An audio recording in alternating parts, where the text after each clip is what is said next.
যুব নেতা সবাই এসছেন, এসে এখানে সবাই সহযোগিতা করছে পশ্চিমবঙ্গের মানুষকে রক্ষা করার জন্য।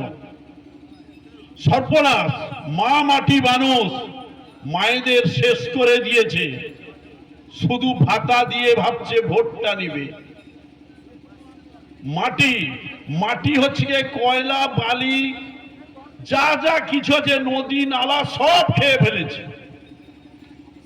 কালীঘাটে যে ঘরটি দেখছেন, আদি গঙ্গা হাফ ভরিয়ে ফেলেছে, ভরিয়ে ফেলে দখল করে নিয়েছে। 35টা প্লট জবরদখল করেছে পুলিশ আর গুন্ডা দিয়ে। এই কালীঘাটের রাক্ষস সর্বনাশ করে দিয়েছে গোটা পশ্চিম বাংলা। সেখানে ভয়ঙ্কর অবস্থা। আর মানুষ তো দেখছেন, আপনারা ছেলে মেয়েদেরকে ঘরে মানুষ করার জন্য অক্লান্ত পরিশ্রম করছেন, যাতে উন্নত শিক্ষিত হয়, মানুষ হয়। সেই মানুষের সবশেষ চাকুরি নেই, চাকুরি পেয়েছিল যারা সেগুলোও নেই।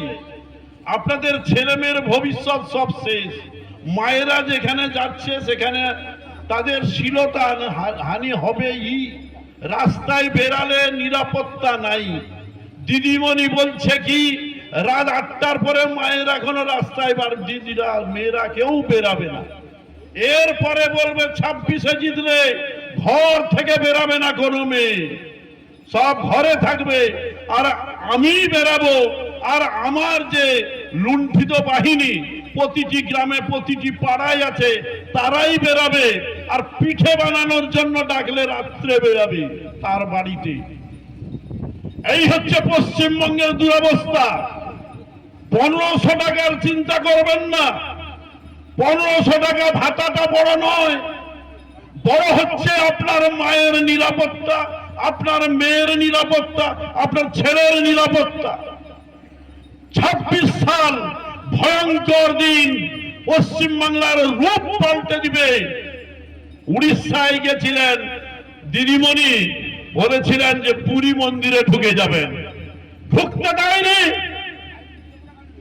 আমাদের করের টাকায় কিনা এখানে এসে দীঘায় মন্দির করছে। হিন্দুদের টাকা নেই, হিন্দুত্ব রক্ষা করার নেই। নরেন্দ্র মোদী সেখানে রাম মন্দির করলো সরকারের টাকায়, হিন্দুরা টাকা দিয়ে করেছে। এরকম হাজার হাজার মন্দির, আপনারা কত সুন্দর মন্দির সব করেছেন, করা যায় না? তিনি করেছেন কি না, আমাদের করের টাকায় বাংলাদেশ রোহিঙ্গাদের এনে পুষছে, আমাদের খাদ্য, আমাদের রেশন সব ওদেরকে দিচ্ছে, লক্ষ্মী ভান্ডার ওদেরকে দিচ্ছে। আমাদের যে সমুদ্র চর গোটাটা সব পাট্টা দিয়ে যাচ্ছে, তাদের ঘর তৈরি করে দিচ্ছে। এই ভয়ঙ্কর দিন আমাদের জায়গা জমি সব লুণ্ঠিত হয়ে যাচ্ছে।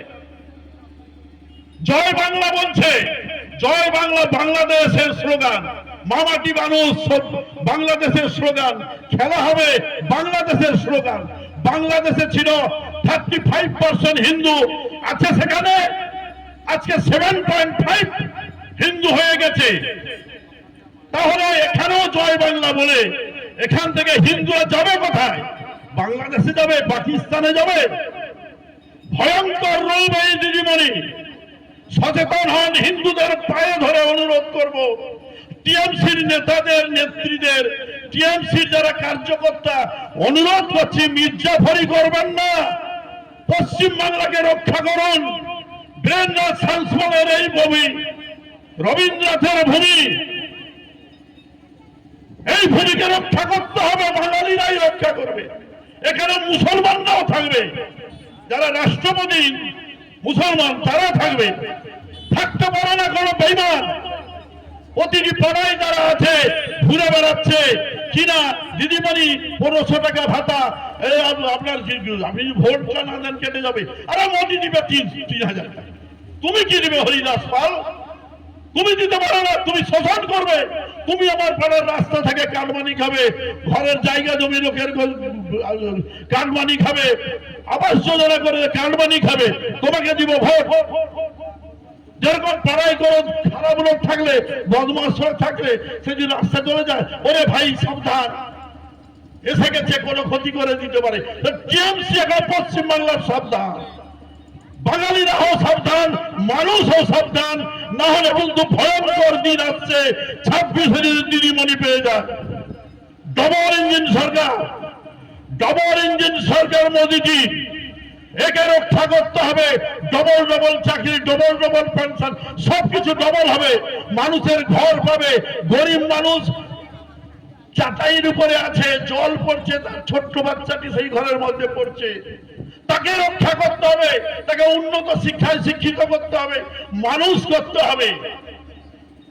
দিদিমণি বলছে, আচ্ছা বলুন তো, প্রতিটি ফ্যামিলিতে মা বোনেরা চাইছে যে রিক্সা চালায়, যে ভ্যান চালায়, ছোট ব্যবসা করে, সেও তার ছেলে মেয়েকে মানুষ করানোর জন্য চিন্তা, উন্নত চিন্তা। এমন একজন মুখ্যমন্ত্রী, তার উন্নত চিন্তা আছে। সে বলছে কিনা চপ ভাজো, ঘুগনি বানাও, আমি তো মায়েদেরকে 1500 টাকা ভাতা দিচ্ছি, তুমি তার কাছ থেকে নিয়ে ঘুগনি বানিয়ে নিয়ে তাকে বিক্রি করতে রাস্তায় বসো, এমএ বাস, তারা বসে ঘুগনি বিক্রি করতে। তাহলে একটা মুখ্যমন্ত্রী একটা গরিব মানুষের চিন্তার থেকেও কত নিম্নমান, এই মুখ্যমন্ত্রীকে কি রাখা যাবে? আপনাদের বিবেকের কাছে তুলে দিলাম। এই বলে আমি আমার বক্তব্য শেষ করলাম। ভারত মাতা কি জয়, জয় শ্রীরাম।